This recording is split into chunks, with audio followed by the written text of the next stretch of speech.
वांगजी जगह से हिला ही नहीं और यूना दौड़ती हुई उसके पास से गुजरी। मुँह ऐसे रहा जैसे वो जो करने जा रहा था उस चीज़ से अनजान हो। नाराज इतना मत हो जिसमें तुम अपना पहचान ही भूल जाओ। तुम यहाँ क्या कर रहे हो? मेरा पहचान क्या है? तुम लैंसन का हो, यही तुम्हारा पहचान है। तुम कहना चाहते हो समलैंगिक मेरा पहचान है? हाँ, जितना भी कोशिश करो, लेकिन तुम कभी किसी लड़के के करीब नहीं हो पाओगे भी। मुझे ये याद दिलाने में बिल्कुल खुशी नहीं होगा, लेकिन भूलो मत, एक समलैंगिक होने के बाद भी तुमने नुआ से शादी किया। क्या तुम्हें पता है, मैं वीइंग नहीं हूँ। मुझे तुमसे नफरत है। मुझे यूना से प्यार है और एक दिन तुम्हारे सामने ही मैं उसे अपना बनाऊंगा। वैसे तुम्हें मेरा भाई ऐसा क्यों लगता है जैसे वो किसी काबिल नहीं है? और कुछ मत कहो वी, हालात को मैं भी बहुत बुरा कर चुका हूँ। गुस्से और नफ़रत में मैंने हालात को बहुत ख़राब कर दिया था। उस वजह से अब जो मैं शर्मिंदगी महसूस करता हूँ, मैं नहीं चाहता आगे जाकर तुम भी वही महसूस करो। मेरे ऊपर गुस्सा हो तो मुझे नज़रअंदाज कर सकते हो, गालियाँ दे सकते हो, कोस सकते हो, लेकिन हालात को मत बिगाड़ो। मत करो ऐसा, बाद में पछताने के अलावा कुछ नहीं मिलेगा। जाओ यहाँ से, मेरे सामने मत आओ। अगर मेरा हाथ उठ गया तो इस बार माफ़ी की उम्मीद मत करना। यहाँ माँ भी नहीं है, ना ही पिताजी है। इस बार मर जाओगे तुम। तुम्हारे बिना जी भी कहा रहा हूँ मैं। वो खड़ा हो गया और कुछ पल वांगजी को घूरता रहा। लड़ाई करने का वक्त नहीं है, मुझे जाना होगा।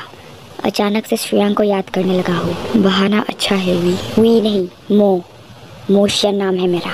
सब कुछ बदल लो, चेहरा भी बदल लो, लेकिन रहोगे तुम हमेशा मेरा ही हुई। अब उम्मीद क्या करते हो तुम मुझसे? हाँ, तुम्हारा शक्ल देखकर एक सवाल याद आता है। क्या तुम्हारा शक्ल हमेशा से ऐसा ही बेरंग रहा है? जवाब सुने बिना ही वो अपने रास्ते के तरफ आगे बढ़ने लगा। ये वही शक्ल है जिस पे तुम मरते हो। मैं मरता नहीं हूँ, बल्कि इस शक्ल को मारना चाहता हूँ। नफरत है मुझे इस शक्ल से। और लैनवांग जी, विंग से बस एक गलती हो गया है जिसे अब मैं सुधारूंगा। बहस करना नहीं चाहता हुई, लेकिन ऐसा एहसास होता है जैसे तुम्हें वापस पाने के लिए मुझे बहस करना ही होगा। वो अकेला ही शुयांग के गांव पहुंच गया, खाया पिया और वही सोने लेट गया। मेरा घर तुम्हारे महल जितना बड़ा नहीं है और बिस्तर भी। शायद कल सुबह जागने के बाद तुम्हारे शरीर में दर्द होना शुरू हो जाएगा, क्योंकि यहाँ मुलायम और नरम गद्दे नहीं है दोस्त। यह सुकून है। शुयांग, मैंने जो तुम्हें बताया उस बारे में कुछ कहो। तुम अचानक से करीब होने लगे, इसलिए यूना भाग गई होगी। ऐसा नहीं करना चाहिए था। तुम्हें याद रखना है कि तुम अभी मोशन नहीं, बेविशन हो, और बेविशन यूना का दोस्त हुआ करता था। मैंने कुछ किया ही नहीं था, बस मन हुआ होठों के करीब होने का, इसलिए हो गया। मैंने वही किया था जो मैंने तुम्हारे खरीदे हुए किताब के चौथे पन्ने में देखा। चिंता मत करो और सो जाओ। जिस दिन बेविशन जागा उस दिन यूना तुम्हारा। सच में? बिल्कुल, क्योंकि यूना को पता चल जाएगा तुम उसकी दोस्त नहीं बल्कि बेविशन का गगन मोह हो। क्या हो गया तुम्हें? पहली बार उतरा हुआ चेहरा देख रहा हूँ मैं। मोह धीरे करीब हो गया और शुयांग ने गले लगा लिया। अजीब महसूस हो रहा है। अरे ये तो कुछ भी नहीं है मोशन, ऐसा होता है यार। बुरा महसूस मत करो, सब ठीक हो जाएगा। जिंदगी में बहुत कुछ होता रहता है। जैसे देखो, मेरा बाबा नहीं है, मैं छोटा सा था तभी वो चल बसे। होता है यार, होता है। अब सो जाओ, कल हम घूमते घूमते इलिंग चले जाएंगे। अब जादुई आईने के बारे में पता चल चुका है। जब सोंगलेन ने यूना के साथ थोड़ा बातचीत करने की कोशिश किया, पता नहीं क्यों यूना एकदम से उसके करीब हो गई, मानो वो इसी पल के इंतजार में थी। सोंगलेन को बस आईने से मतलब है, इसलिए ज़्यादा बातचीत ना करते हुए वो थोड़ा फ्रेंडली होने लगा। लेकिन एक हफ्ते बीत जाने के बाद भी वो गुप्त कक्ष तक नहीं पहुंच पाया। फिर आईना का पता चल गया है, इस बारे में उसने बाओशन को बताया। सोंगलेन, क्या तुम में से किसी को नहीं पता था विंग एक समलैंगिक है? क्या आपको पता चल गया? पता होने के बाद भी तुमने और सिंचन ने मुझसे बात छुपाया। वजह क्या था? क्या कुछ हासिल करना चाहते थे विंग को इस हालत में रखकर? नहीं, ऐसा कुछ नहीं है। क्या आप सोच रही है सिंचन या मुझे सिंहासन की लालच है? निराश किया है तुम दोनों ने मुझे। एक लड़का कई महीनों से बिना हिले डुले सो रहा है, ये तुम दोनों को मजाक लगता है? और कब तक छुपाने वाले थे तुम दोनों ये बात? जवाब नहीं है ना? मामा, मुझे सफाई नहीं चाहिए अब मुझे। चले जाओ, अब हर चीज़ मैं अकेली कर लूँगी। मामा, मुझे खेद है, मैं आपकी मदद ही करना चाहता था।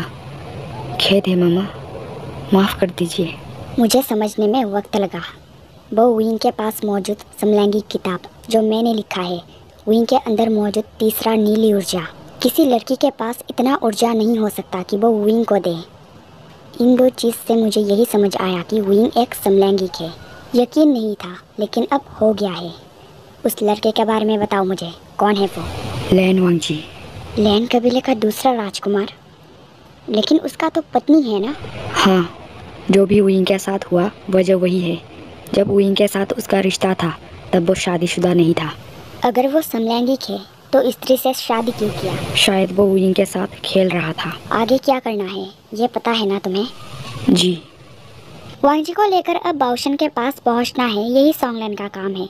कबीला में शुयांग और मो से मिलकर उसने बताया कि उसने सच बाओशन को बता दिया है।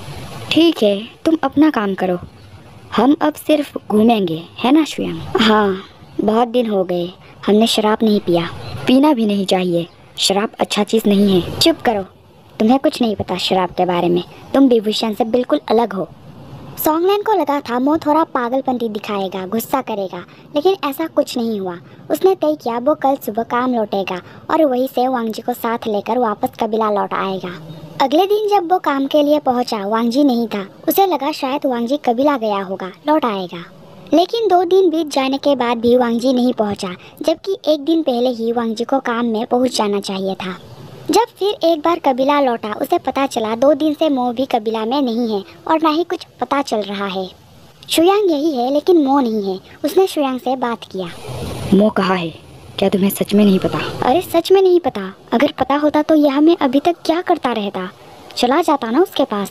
मन ही नहीं लग रहा उसके बिना। शुयांग, विंग को जगाने के लिए लैन वांगजी का मिलना जरूरी है और लैन वांगजी भी 2 दिन से गायब है। अगर तुम सच छुपा रहे हो तो सच बता दो, मुंह से मार डालेगा और हमारा विंग कभी भी जाग नहीं पाएगा। बता दो। लैन वांगजी भी गायब है? हाँ, 2 दिन से। मुझे शक होने लगा है। यकीन करो सॉन्गलैन, मुझे सच में नहीं पता। जिस दिन तुमने कहा तुमने तुम्हारी माँ को सब बता दिया, फिर मुँह ठीक ही था। अगले सुबह तुम चले गए और जब मैं जागा मुँह बिस्तर पे नहीं था। मुझे लगा बाहर होगा, लेकिन नाश्ते के वक्त परिवार वाले उसके बारे में मुझसे पूछ रहा था। मैंने कहा वो अंदर है ही नहीं। फिर दोपहर होने को था। कुछ दास ढूंढने गए लेकिन नहीं मिला, नहीं मिला, नहीं मिला, आज तक नहीं मिला। मैं ढूंढने जाना चाहता था लेकिन जाने नहीं दिया। उन्हें लगता है जिसने पहले लैन वांगजी पे हमला किया था उनके नज़र में आ गया होगा मोशन। और क्या पता नज़र मुझ पे भी हो, इसलिए कोई नहीं चाहता मैं जाऊँ। लेकिन लैन वांगजी पे हमला करने वाले हम थे, ये तुम्हें भी पता है। मोशन से ज़्यादा घातक इस वक्त लैन वांगजी के लिए कोई और नहीं हो सकता। अगर कोई आया भी तो वो पहले उस व्यक्ति को मार कर लैन वांगजी को बचाएगा ताकि लैन वांगजी का शिकार वो खुद कर सके। समझ रहा हूँ मैं, लेकिन सच में मुझे नहीं पता कहा गया। और सच कह रहा हूँ, मुझे लगा नहीं था वो लैन वांगजी के साथ गायब हो जाएगा। साथ नहीं, लैन वांगजी को गायब किया है उसने। क्या तुम्हें यकीन है? हो सकता है ये बस इत्तेफाक है और वो दोनों साथ है ही नहीं। ये इत्तेफाक नहीं हो सकता। मैंने मुँह के आंखों पे लैन वांगजी के लिए गुस्सा और नफरत देखा है, लेकिन वो भाई के बारे में भी नहीं सोच रहा। मैंने कहा था लैन वांगजी हमारा एक लौता उम्मीद है। अब हमें भी चलना चाहिए, शायद हमें वो मिल जाए। हाँ, कोशिश तो कर ही सकते हैं। सॉन्गलैन ने बाओशन को बताया कि वांगजी गायब है और इस बारे में अभी तक किसी को नहीं पता, क्योंकि काम के जगह में मौजूद लैन कबीले के शिष्य को लग रहा है वांगजी कबीला गया है और उधर कबीला में मौजूद चिरेन को लग रहा है वांगजी काम के जगह में है। सिचेन और जियांगचेंग तो बिल्कुल ही बेखबर है। वैसे भी जल्दी जियांगचेंग जन्म देने वाला है, तो सिचेन का ध्यान सिर्फ पत्नी पे है। लेकिन अगर भाई गायब है इस बात का उसे भनक भी लगा तो वो ढूंढने तुरंत निकल जाएगा। मुँह के ऐसे करने का वजह? लैन वांगजी ने जो किया उसे पता चल गया था। जितने बार लैन वांगजी पे हमला हुआ वो हम थे। वो लड़का शुयांग भी साथ था? नहीं, उसका कोई गलती नहीं। इस तरह मुखौटा पहनकर तुम लोग क्या करना चाहते थे? जब कैंगसे को पता चलेगी तुमने उसके बेटे को ये सब सिखाया है, तब वो क्या सोचेगी? उस वक्त बस लैन वांगजी को सबक सिखाना है, यही दिमाग में था। शेजे जो भी सोचे, लेकिन सबक हमें सिखाना था और हमने सिखाया। मैं दोष नहीं दे रहा, लेकिन बड़े से बड़े सबक मो देना चाहता था। अब जाओ और मो को ढूंढो। याद रहे लैन वांगजी को कुछ नहीं होना चाहिए और वह जादुई आईना मेरी है। भले ही अब मुझे उसकी अभी ज़रूरत नहीं है, लेकिन वो है तो मेरी ही। मुझे वो वापस चाहिए। किसी भी तरह उसे वापस लाओ। समझ गए? जी हाँ, मैं समझ गया। जिस दिन सोंगलेन ने कहा था उसने बाओशन को वांग जी के बारे में बता दिया। उस दिन वो भले ही बेफिक्र दिखा रहा था, लेकिन अंदर ही अंदर कुछ और ही चल रहा था। फिर रात के वक्त जब सब सो गया तब वो वांग जी के पास चला गया। उसे देखते ही वांग जी खुशी से पागल हो जाएगा, उसे ये पता था, और ऐसा ही हुआ। वांग जी ने उसे गले लगा लिया। कुछ देर के लिए वो खामोश बैठा रहा। उसने वांग जी को अलग नहीं किया और ना ही कठोरता से बात किया। वो बिल्कुल विंग के तरह बर्ताव कर रहा था। लैंजन, चलो कहीं चलते हैं। तुमने मुझे माफ़ कर दिया ना? हाँ, मैं भला तुमसे ज़्यादा देर नाराज़ कैसे रह सकता हूँ। चलो ना, कहीं चलते हैं, इन सब से दूर, जहाँ सिर्फ हम दोनों ही होंगे। तुमने सच में माफ़ कर दिया ना? बेशक। क्या तुम्हें मुझ पे अभी भी भरोसा नहीं है? है। लगता है तुम अपना ख्याल भी नहीं रख रहे। अब से मैं ख्याल रखूँगा। किसी ऐसे जगह पे ले चलो जहाँ सिर्फ हम दोनों ही होंगे। ऐसे कोई जगह तो होगा। चलो। उसी रात वांग जी मो को लेकर जिंगसी पहुंचा और अभी वो दोनों जिंगसी में ही है। उस रात जिंगसी पहुंचते ही मो ने ऐसा हमला किया कि वांग जी बेहोश ही हो गया। सीधा उसे अगले सुबह होश आया। हाथ पैर बंधा हुआ था। सामने मो बैठा था जिसका नज़र दूसरे तरफ था और वो कच्चे आलू खा रहा था। उई, तुम ठीक हो? वो हमलावर जिंगसी में क्या कर रहा था? अब तक शोशो ने उन दोनों को पकड़ लिया होगा। शुक्र है उई को कुछ नहीं हुआ। आलू को खिड़की से बाहर फेंक कर मो रस्सियों को और कस के बांधने लगा। वांग जी को लगा था खोलने वाला है, लेकिन यहाँ तो नज़ारा ही बदल गया। क्या हुआ? खेलना चाहते हो? हाँ, लेकिन तुम्हारे जान के साथ। वांग जी ने थोड़ा मुस्कुराया। मैंने कहा था किसी ऐसे जगह ले चलो जहाँ सिर्फ हम दोनों ही होंगे। तुम ये कहाँ ले आए? आसपास देखो, मकड़ी की जाली, जाली ही जाली। कितना गंदा है। ये घर बहुत गंदा हो गया है, जिस वजह से तुम पहचान नहीं पा रहे। ये जिंगसी है, वो हमलावर कहा गया। ओह अच्छा, तुम्हारे सामने है। रस्सियाँ खोल दो, तुम्हारे लिए कुछ बना देता हूँ, हम बाद में खेलेंगे। लेकिन मो ने एक जोर का मुक्का मारा। वांग जी इस मुक्के को कभी नहीं भूल सकता। वो हैरान भरी नज़र से देखने लगा। याद आया कुछ? उई, ये सच नहीं है ना? बोल दो ये सच नहीं है। मैंने ये कई बार एहसास किया है। बोल दो ये सच नहीं है। यही सच है। जितने बार हमला हुआ मैंने किया। नहीं हो सकता, ये झूठ है। मो ने ऊपरी कपड़े खोलकर पीठ पे लगे चोट को दिखाया। ये चोट तुम्हारे तलवार से हुआ है। वैसे तुम्हारा तलवार कमाल का है। देखा मैंने उस दिन उसका कमाल। अब देखो, बस तलवार तो तुम साथ लेकर आए ही नहीं। अब कौन बचाएगा तुम्हें? याद करो उस दहाड़ को। कुछ याद आया? अगर तुमने ही किया है तब भी मुझे हैरानी नहीं होगा, क्योंकि मैंने जो किया उसके बाद से मैं इसी लायक हूँ। कम से कम तुमने मुझे अपने सजा के लायक समझा। मेरे लिए ये खुशी की बात है। तुम्हें छुपकर हमला करने की कष्ट नहीं उठाना चाहिए था। मैं तुम्हें खुद को मारने का आज़ादी ऐसे ही दे देता। लेकिन मुझे मज़ा नहीं आता। अब आज के दिन सोंगलेन और शुयांग ढूंढने में लगा हुआ था। 2 दिन ढूंढने के बाद भी उन दोनों को कुछ पता नहीं चला। फिर बाओशन ने विंग के अंदर मौजूद वांग जी के ऊर्जा से पता लगाया आखिर वांग जी का शरीर है कहाँ। उसे नीली ऊर्जा का बहुत बड़ा रोशनी क्लाउड रिसेस में दिखने लगा।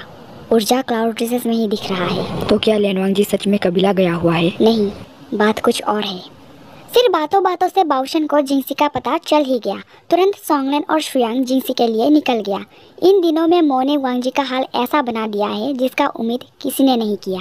वांग जी के शरीर पे इतना सारा घाव दिया गया है कि अब लगता है वो मर जाएगा, और बच भी गया तो भी अपाहिज हो जाएगा।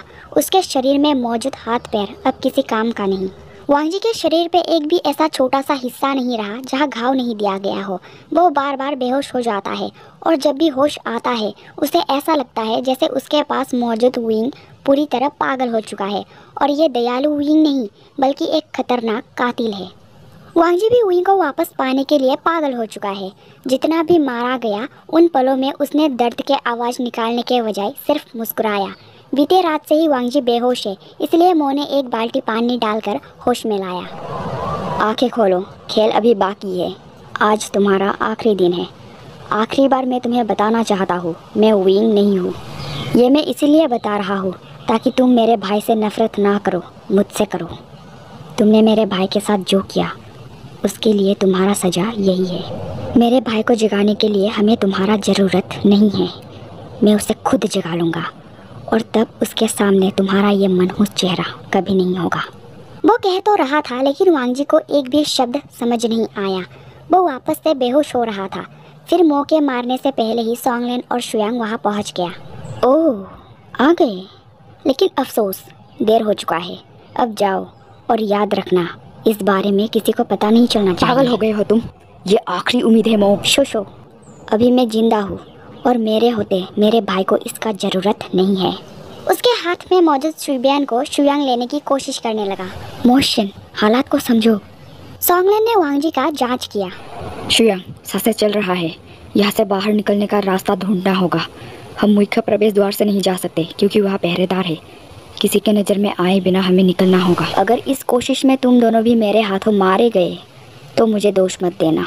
तभी अचानक वहाँ बाउशन प्रकट हुई और उसने एक जोर का तमाचा मुंह को लगाई। तुम इतना ढीठ निकलोगे मैंने सोचा नहीं था। ओह, नहीं, तो आप भी आ गए इस लेनवांग जी को बचाने। बचा लो, लेकिन मरना तो है ही इसे। मुंह में समझ बहुत कम है। वो भले ही दिखने में 20-21 साल का है लेकिन दिमाग से है तो बच्चा ही। ये बाउशन को पता है। उसने प्यार से गाल सहलाकर माथे पे चुमा। तुम दोनों से गलती हुआ है, ये मैं समझती हूँ मो। चलो घर चलते हैं। वो सब गायब कला से हुई कबीला पहुंचा। वांग जी के बारे में किसी को बताया नहीं गया। एक कक्ष में गुप्त रूप से बाउशन ने इलाज करना शुरू किया। उसने वांग जी के पूरे शरीर के घाव को हील किया। दूसरी तरफ इतने दिनों बाद बेटे को देखकर कैंगसे की जान में जान आया। लार प्यार करती हुई वो पूछने लगी, आखिर वो इतने दिनों तक था कहाँ? अगर मैं कहूँ लेनवांग जी को मारने गया था तो? यह सुनकर कैंगसे की चेहरे का रंग ही उतर गया। नहीं, ऐसे नहीं कहते बेटा। चलो नहा लो, मैं खाना लाती हूँ। रूम में ले जाकर शुयांग ने बहुत समझाया लेकिन वो अपने जीत में अड़ा रहा। बस उसे वांग जी का जान लेना है, किसी भी तरह लेना ही है।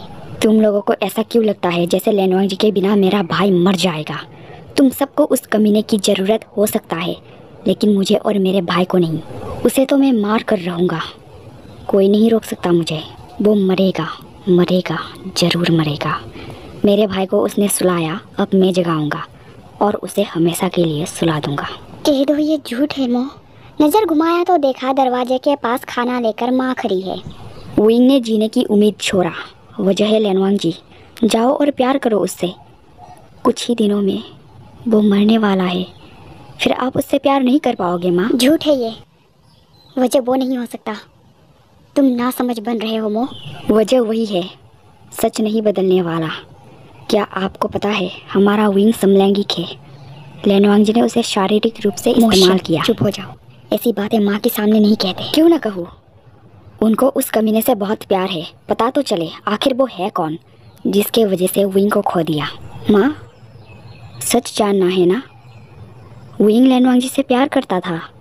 लेनवांग जी ने उसका फ़ायदा उठाया। आखिर में नुआ से शादी कर लिया और उससे पहले हमारा विंग सो गया। भरोसा नहीं हो रहा मेरे बातों पे? हाँ, होगी भी कहा, क्योंकि हमसे ज़्यादा भरोसा और प्यार तो आप उस लेनवांग जी और सिचन से करते हैं ना।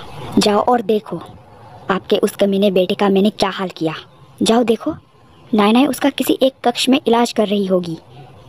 इतना याद रखना, वो मरेगा, ज़रूर मरेगा। वो तुरंत रूम से बाहर निकल गया। शुयांग भी पीछे जाने वाला था लेकिन शुयांग, तुम्हें पहले से मोह के बारे में पता है? हाँ बेटा, मोह ने जो कहा वो झूठ है ना? नहीं आई, सब सच है।